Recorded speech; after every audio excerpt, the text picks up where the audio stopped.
औज़ुबिल्लाहिमिनश्शैतानिर्रजीम बिस्मिल्लाहिर्रहमानिर्रहीम। अस्सलाम वालेकुम दोस्तों, मैं हूं मोहसिन रफ़ा और आप लोग देख रहे हैं 24/7 टीचर्स ऑनलाइन। दोस्तों, क्लास चल रही है हमारी फाइनेंशियल अकाउंटिंग की और आज हमारी जो क्लास है वो क्लास नंबर 21 है। दोस्तों, ये जो क्लास है ये हमारी पिछली क्लास क्लास 20 की कंटिन्यूएशन है, क्योंकि पिछली क्लास के अंदर हम लोगों ने एक नया टॉपिक शुरू किया था जिसको हमने कहा था कि बैंक रिकन्सिलिएशन स्टेटमेंट। दोस्तों, पिछली क्लास क्लास 20 के अंदर मैंने आपको बैंक रिकन्सिलिएशन स्टेटमेंट के हवाले से और उसकी तैयारी के हवाले से और उसके साथ हम लोग जितनी भी बुक्स ऑफ अकाउंट्स मेंटेन करते हैं उस हवाले से आपको समझाया और मैंने आपको बताया था कि आइंदा आने वाली क्लास के अंदर क्लास 21 के अंदर मैं आप लोगों को with the help of a example bank reconciliation statement बनाना सिखाऊंगा। तो चलिए दोस्तों, हम लोग आज की क्लास शुरू करते हैं। लेकिन आज की क्लास शुरू करने से पहले हम लोग एक बार क्विकली जो है देख लेते हैं कि हम आज की क्लास के अंदर क्या पढ़ने वाले हैं। दोस्तों, पिछली क्लास में हम लोगों ने बैंक रिकन्सिलिएशन स्टेटमेंट पढ़ी थी और आज हम एक एग्जाम्पल के थ्रू जो है इसको बनाना सीखेंगे। तो चलिए दोस्तों, आपको अगली इस स्लाइड के ऊपर एक एग्जाम्पल नजर आ रही है बैंक रिकन्सिलिएशन स्टेटमेंट के हवाले से। इसको हम जरा देख लेते हैं। The balance as per Shafiq traders cash book bank column. अब देखें, बैलेंस हमें दे रहा है कैश बुक का बैंक कॉलम का। RF 45 does not agreed with the balance as per bank statement. और जो बैंक स्टेटमेंट का बैलेंस है that is equal to 700 on December 31 2021। ये हमें एक जो है बैलेंस दिया गया कैश बुक का, बैंक कॉलम का 4500 और जो हमारी बैंक स्टेटमेंट है वो अब देखें उसका जो बैलेंस है वो 7700 है। इट मींस कि इन दोनों के दरमियान डिफरेंस है। इस डिफरेंस को खत्म करने के लिए हम लोग बैंक रिकन्सिलिएशन स्टेटमेंट बनाते हैं। इसके बाद है cheque received from customer RF 2000 and deposit into the bank but not have been processed cleared. कि हमें कस्टमर से जो है वो एक चेक रिसीव हुआ है 2000 का, लेकिन अब हमने बैंक के अंदर डिपॉजिट करवा दिया है लेकिन बैंक ने अभी उसको क्लियर नहीं किया। Cheque issued to the supplier RF 6200 but not yet have been payment to the bank for payment. हमने एक अपने सप्लायर को जो है चेक इशू किया है 6200 का, लेकिन अभी तक वो बैंक में पेमेंट नहीं हुआ है पेमेंट के लिए। Bank charges RF 700 as a service charges for operating the account but not to be recorded in cash book. अब देखिए, वो तो दो चीजें ऐसी थी which are recorded in the cash book but this statement shows that कि ये हमारी बैंक स्टेटमेंट के अंदर तो रिकॉर्डेड है लेकिन हमने इसको कैश बुक के अंदर रिकॉर्ड नहीं किया है। उसके बाद है cheque issued to the customer RF 300 and receive from a customer have been return dishonoured and could not be rectified in the cash book.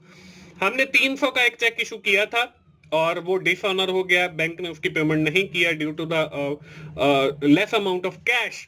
तो हमने इसको भी एडजस्ट करना है। अब इससे हमने करना क्या था, करना ये है कि प्रिपेयर बैंक रिकन्सिलिएशन स्टेटमेंट। हमने ऊपर दोनों बैलेंसेस देखे हैं, कैश बुक का भी और बैंक स्टेटमेंट का भी।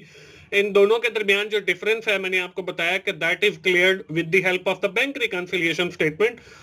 Also prepare adjusted cash book bank column, और हमने जो कैश बुक है उसको भी ठीक करना है अलॉन्ग विद दैट। तो ये दोनों जो है हम बनाएंगे। इसका जो सोल्यूशन है दोस्तों, अगली स्लाइड के ऊपर जो है हम बैंक रिकन्सिलिएशन स्टेटमेंट बनाना सीख रहे हैं। इसमें हमने दो चीजें बनानी है जो हमें एग्जांपल दी गई है। अब ये वो चार स्टेटमेंट हैं जो मैंने आपको एक शॉर्टकट के तौर पे बताई थी कि आपने इनको याद कर लेना पिछली क्लास के अंदर। जब हम बैंक रिकन्सिलिएशन स्टेटमेंट बनाएंगे तो ये चीजें अगर आपको याद है तो आपको बैंक रिकन्सिलिएशन स्टेटमेंट बनाना जो है वो बिल्कुल आसान लगेगा। उसके बाद देखें, हम कैश बुक मेंटेन करेंगे, एडजस्टेड कैश बुक का वो बैंक कॉलम।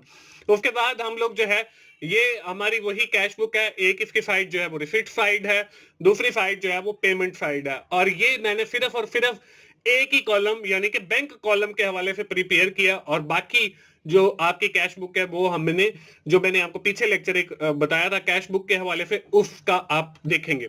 इसके साथ हम लोग बैंक रिकंसिलिएशन स्टेटमेंट भी बनाएंगे, इसमें डिटेल है और अमाउंट है, और यहाँ पे मैं आपको बनाना सिखाऊंगा। उसके बाद आपको एक बॉक्स नजर आ रहा है, इसके अंदर वो पहली स्टेटमेंट लिखी हुई नजर आ रही है, और इसमें आपको दो बैलेंसेस लिखे हुए नजर आ रहे हैं शफीक एंड ट्रेडर्स के, और इसमें कैश बुक का जो बैंक कॉलम है उसका जो बैलेंस है वो आपका 4500 है, और जो आपकी बैंक स्टेटमेंट है उसका जो बैलेंस है वो आपका 7700 है। तो अब देखें दोस्तों, मैंने आपको दो बैलेंसेस बताए थे, एक फेवरेबल बैलेंस, एक अनफेवरेबल बैलेंस। अब देखें हम दोनों चीजें बना रहे हैं, कैश बुक भी बना रहे हैं और बैंक स्टेटमेंट को भी एडजस्टेड हम बना रहे हैं, या बैंक रिकंसिलिएशन स्टेटमेंट भी बना रहे हैं। तो मैंने आपको बताया था कि जो कैश बुक है उसका हमारा जो फेवरेबल बैलेंस है वो डेबिट साइड में लिखा जाएगा, और जो हमारी बैंक स्टेटमेंट के बैंक रिकंसिलिएशन स्टेटमेंट है उसका जो फेवरेबल बैलेंस होगा वो हमारा क्रेडिट साइड में लिखा जाएगा। तो आप यहाँ पे देखें, हमने पहले कैश बुक को मेंटेन करना है एडजस्टेड, तो यहाँ पे देखें इसका डेबिट साइड का फेवरेबल बैलेंस आ गया। अब अगर कहीं पे फेवर और अनफेवरेबल फेवरेबल नहीं लिखा होता तो आपने ऑटोमेटिकली उसको जो है देख लेना है। अगर आप कैश बुक मेंटेन कर रहे हैं तो वो आपका, उसके साथ अगर नहीं लिखा हुआ तो वो फेवरेबल है। अगर आप बैंक स्टेटमेंट बना रहे हैं उसके साथ अगर आपका फेवरेबल या अनफेवरेबल नहीं लिखा हुआ तो वो आपका फेवरेबल है। अगर अनफेवरेबल होगा तो वो या तो आपको लिख देगा कैश बुक के साथ के क्रेडिटेड बैलेंस और बैंक स्टेटमेंट के साथ डेबिटेड बैलेंस, या अनफेवरेबल बैलेंस लिख देगा। लेकिन यहाँ पे नहीं लिखा हुआ तो हमने कैश बुक का जो है वो डेबिट साइड पे लिख दिया, क्योंकि हमारा फेवरेबल जो है वो डेबिट साइड होती है, 4500 आ गया। अब बैंक रिकंसिलिएशन स्टेटमेंट का जो बैलेंस है ये भी हमारा फेवरेबल है, मैंने आपको बताया क्रेडिटेड होता है। तो यहाँ पे देखें बैलेंस है पर बैंक स्टेटमेंट फेवरेबल क्रेडिटेड 7700, तो हमारी इस तरीके से ये एंट्री जो है वो पास हो जाती है, और हमने कैश बुक के अंदर भी डाल दिया और बैंक रिकंसिलिएशन स्टेटमेंट के अंदर भी डाल दिया। इसके बाद अगली एंट्री आती है जो कि है cheque receive from customer RF 2000। हमने कस्टमर से चेक रिसीव किया and deposit into the bank, हमने बैंक के अंदर डिपॉजिट करवा दिया, but not have been cleared, लेकिन अभी क्लियर नहीं हुआ। तो ऐसे चेक को हम कहते हैं अनक्रेडिटेड चेक या डिपॉजिटेड चेक। क्या हमने कस्टमर से तो रिसीव कर लिया है, डिपॉजिट भी करवा दिया है, लेकिन बैंक ने अभी उसको क्लियर नहीं किया या उसको क्रेडिट नहीं किया, तो इनको हम जो है अनक्रेडिट चेक, ये जो हमारी चौथी स्टेटमेंट लिखी हुई नजर आ रही है जो शॉर्टकट में मैंने आपको समझाई थी, आप देखें इसके आगे लिखा हुआ है CR, यानी कि हमने, चाहे तो हम बैंक रिकंसिलिएशन स्टेटमेंट बना रहे हैं चाहे हम कैश बुक बना रहे हैं, हमने इसको क्रेडिट करना है। तो यहाँ पे देखें पेमेंट वाली साइड हमारी क्रेडिट वाली साइड कंसीडर की जाती है, और यहाँ पे देखें सबसे पहले cheque deposit but not clear by bank, तो यहाँ पे देखें क्रेडिट साइड आ गया, तो और 2000 आ गया। और ये देखें कि हमारी जो कैश बुक है उसके अंदर तो हमने इस चेक को रिसीव कर लिया है और लिख भी लिया है, लेकिन बैंक स्टेटमेंट के अंदर हमने नहीं लिखा था, तो इसलिए यहां पे हमने वो क्रेडिटेड 2000 कर दिया है। इसके बाद हमारी आ जाती है जी अगली स्टेटमेंट। अब देखिए यहां पे cheque issued to the supplier, हमने चेक इशू कर दिया है, और हमने इसका मतलब ये है कि कैश बुक के अंदर भी इसका इंदराज किया होगा RF 6200, but not yet have been present to the bank for payment, लेकिन बैंक के अंदर अभी वो नहीं गया पेमेंट के लिए। अब ये जो चेक है चेक इश्यूड हो या इनको हम अनप्रेजेंट चेक कहते हैं। तो दोस्तों यहां पे देखें ये जो तीसरे स्टेटमेंट है शॉर्टकट वाली, इसमें आपका अनप्रेजेंट चेक के हवाले से दिया गया है या चेक इशूड के हवाले से, और आगे DR लिखा हुआ है यानी कि डेबिट लिखा हुआ है। हमने इस चेक को अब डेबिट करना है। अब देखिए कैश बुक के अंदर तो हमने एंटर किया हुआ है, इसके अंदर हमें कुछ करने की जरूरत नहीं है, लेकिन हमने इस चेक को जो है बैंक रिकंसिलिएशन स्टेटमेंट के अंदर एडजस्ट करना है। तो दोस्तों देखें आपको नीचे बैंक रिकंसिलिएशन स्टेटमेंट वाले कॉलम के अंदर लिखा हुआ नजर आ रहा है cheque issued but not present at bank for payment debited और 6200, और मैंने आपको ऊपर बताया था शॉर्टकट वाले मेथड के अंदर कि हमने अनप्रेजेंट चेक को जो है वो हमेशा डेबिट करना है, चाहे हम कैश बुक बना रहे हो चाहे हम बैंक रिकंसिलिएशन स्टेटमेंट बना रहे हो। दोस्तों इसके बाद हमारे पास जो एंट्री है वो है बैंक चार्जेस की RF 700। अब ये देखें जो बैंक चार्जेस हैं ये बैंक स्टेटमेंट के अंदर तो रिकॉर्ड हो गए हैं, लेकिन कैश बुक के अंदर रिकॉर्ड नहीं हुए। तो ये हमारे देखें, दूसरा जो हमें शॉर्टकट लिखा हुआ नजर आ रहा है वो एक्सपेंसिव, लॉस या पेमेंट का है। अब ये जो बैंक चार्जेस हैं ये हमारे एक्सपेंसिव हैं, अखराजात हैं, इनको हमने जो है क्रेडिट करना है, चाहे हम कैश बुक बना रहे हो, चाहे हम बैंक स्टेटमेंट बना रहे हो या बैंक रिकंसिलिएशन स्टेटमेंट बना रहे हो। तो इनको हम जो है वो 700 से देखें पेमेंट वाली साइड पे जो है वो मैंने क्रेडिट कर दिया है 700 से। इसके बाद दोस्तों हमारे पास अगली जो एंट्री है वह है cheque issued to the customer RF 300 and receive from customer have been return dishonoured could not be rectified in the cash book. अब हमने चेक इशू किया था, कैश बुक के अंदर एंट्री भी की थी, बैंक के अंदर भी वो चेक गया, इसका मतलब बैंक के अंदर भी एंट्री है, वहां से वो डिसऑनर हो गया, वहां पे डिसऑनर की भी एंट्री होगी। लेकिन जब चेक हमारे पास रिटर्न आ गया तो रिटर्न की हमने कैश बुक के अंदर एंट्री नहीं की। तो अब जब चेक रिटर्न हो गया या डिसऑनर हो गया तो ऐसे चेक को हम जो है उसको भी हम क्रेडिट साइड में लिखते हैं, यानी कि क्रेडिटेड लिखते हैं, क्योंकि ये भी हमारी पेमेंट थी, हमने उसकी अदायगी कर दी, लेकिन वो डिसऑनर हो गई, डिसऑनर की वजह से हमने इसको क्रेडिटेड किया। तो क्रेडिट साइड में देखे मैंने 300 लिख दिया। तो दोस्तों ये थी हमारी सारी एंट्रीज, और ये जब आपकी सारी एंट्रीज हो जाएं उसके बाद हमने करना होता है टोटल। अब टोटल देखें, यहां पे अगर हम कैश बुक को देखें, इस साइड पे हमारा 4500 है, हमने क्रेडिट साइड में भी 4500 करना है, और यहाँ पे देखें 700 और 300 1000 तो मौजूद है, लेकिन इसमें अभी 3500 कम है। तो हम यहाँ पे एक वर्ड लिखते हैं बैलेंस कैरी फॉरवर्ड, और उसके आगे मैंने लिख दिया है 3500। ठीक है, अब हम बैंक रिकंसिलिएशन स्टेटमेंट का भी टोटल करेंगे। अब इसमें देखें हमारे पास दो अमाउंट्स हैं, एक क्रेडिट वाली है और एक डेबिट वाली है।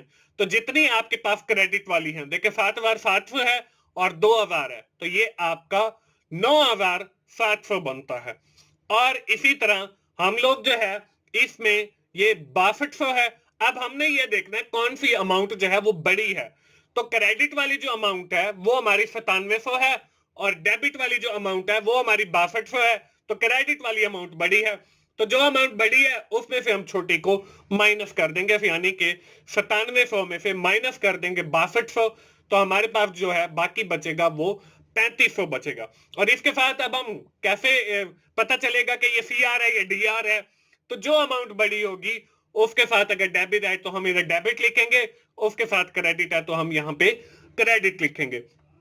तो यहाँ पे देखें 9700 के साथ क्रेडिट लिखा हुआ है और 6200 के साथ जो है वो डेबिट लिखा हुआ है, तो इसलिए हम बड़ी अमाउंट वाली यानी कि क्रेडिट जो है वो लिखेंगे। तो 3500 के साथ देखें मैंने क्रेडिट लिख दिया है, और ये हमारा बैंक रिकंसिलिएशन का स्टेटमेंट का बैलेंस आ गया। अब अगर हमने इसी बैलेंस को लिखना है कैश बुक के अंदर, तो वो हम जो है उसका उलट लिखते हैं, balance as per cash book bank column debit और 3500। तो यहां पे देखें आपका ये जो एंडिंग बैलेंस है वो कैश बुक का और बैंक रिकंसिलिएशन स्टेटमेंट दोनों का एक जैसा है। तो यहाँ पे डेबिट बैलेंस आ गया, और इसको जब हम कैश बुक में लेकर जाएंगे तो वो हमारी क्रेडिट साइड पे लिखा जाएगा, इसलिए हम बैंक रिकंसिलिएशन स्टेटमेंट के अंदर इसको हम उलट करके लिखते हैं। तो दोस्तों ये थी हमारी बैंक रिकंसिलिएशन स्टेटमेंट और adjusted cash book bank column. उम्मीद है आप लोगों को समझ आ गया होगा और आपको बैंक रिकंसिलिएशन स्टेटमेंट बनानी भी आ गई होगी। दोस्तों ये थी हमारी आज की क्लास। आज की क्लास खत्म करने से पहले जैसे हमारी रवायत है कि एक एक्सरसाइज मैं आप लोगों को जरूर देता हूं, तो इस स्लाइड के ऊपर आप लोगों को आज की एक्सरसाइज नजर आ रही है। आपने इससे adjusted cash book bank column तैयार करना है और साथ ही बैंक रिकंसिलिएशन स्टेटमेंट भी बनानी है, जैसे कि मैंने आपको आज के लेक्चर में सिखाई है। दोस्तों आज की क्लास हम यहीं पे खत्म करते हैं और एक बार क्विकली देख लेते हैं कि आज की क्लास में पढ़ा क्या है। आज की क्लास में हम लोगों ने बैंक रिकंसिलिएशन स्टेटमेंट बनानी सीखी। जो हमने पिछली जो 4 स्टेटमेंट थे, कैश बुक, बैंक स्टेटमेंट और पासबुक, इनको जो है वो लेकर और आगे हमने कैश बुक को एडजस्टेड कैश बुक बनानी सीखी और बैंक रिकंसिलिएशन स्टेटमेंट बनानी सीखी। आज की क्लास हम दोस्तों यहीं पे खत्म करते हैं।